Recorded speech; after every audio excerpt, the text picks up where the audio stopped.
ನಾವೆಲ್ಲೋ ಬಂದಿದ್ದೀವಿ ಅಂತ ಅನ್ಕೊಂಡಿದ್ದೀರಾ? ಅಲ್ಲ, ಇದು ಕೇರಳನೇ. ಏನಾಯ್ತು ಅಂತ ಹೇಳ್ತೀನಿ ಬನ್ನಿ. ಅನ್ನಮಲೈ ಫಾರೆಸ್ಟ್ ಇಂದ ನಾವು ಕಂದಲೂರಿಗೆ ಹೊರಟ್ವಿ.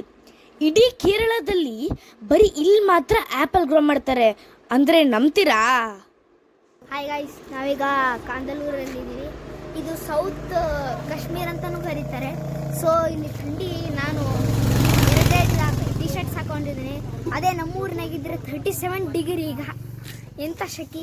ಸೊ ಈಗ ನಾವು ಡಿನ್ನರ್ ಮಾಡ್ಲಿಕ್ಕೆ ಬಂದಿದ್ದೀವಿ. ಬನ್ನಿ.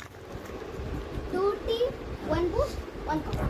ಕಂದಲೂರಲ್ಲಿ ನಮಗೆ ವೆಜ್ ಫುಡ್ ಸಿಗೋದು ತುಂಬ ಕಷ್ಟ ಆಯಿತು. ಅದಕ್ಕೆ ಒಂದು ಕೆಫೆಯಲ್ಲಿ ಟೀ, ಕಾಫಿ, ಬ್ರೆಡ್ನ ಆರ್ಡರ್ ಮಾಡಿದ್ವಿ. ನಮ್ಮ ತಮ್ಮ ಸೈಡಿಗೆ ಹೋಗ್ತಾನೆ ಒಂದು ಸೂಪರ್ ಆಗಿರೋ ಹ್ಯಾಂಗ್ಔಟ್ ಪ್ಲೇಸ್ ಇತ್ತು. ಅವಾಗ ನೋಡಿ ನಮ್ಮ ಸಂಗೀತ ಕಚೇರಿನ ಸ್ಟಾರ್ಟ್ ಮಾಡಿದ್ವಿ.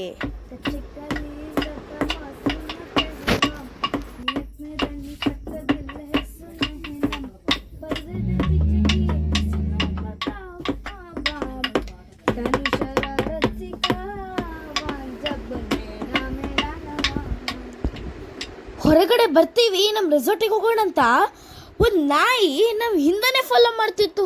ಪಾಪ ಅದಕ್ಕೆ 2 ಕಾಲು ಕೂಡ ಇದ್ದಿದ್ದಿಲ್ಲ. ನಮ್ಮ ರೆಸಾರ್ಟ್ ತನಕ ಬಂದೇ ಬಿಡ್ತದು. ಆ ನಾಯಿ ಕತೆನ ಮುಂದೆ ನೋಡೋಣ.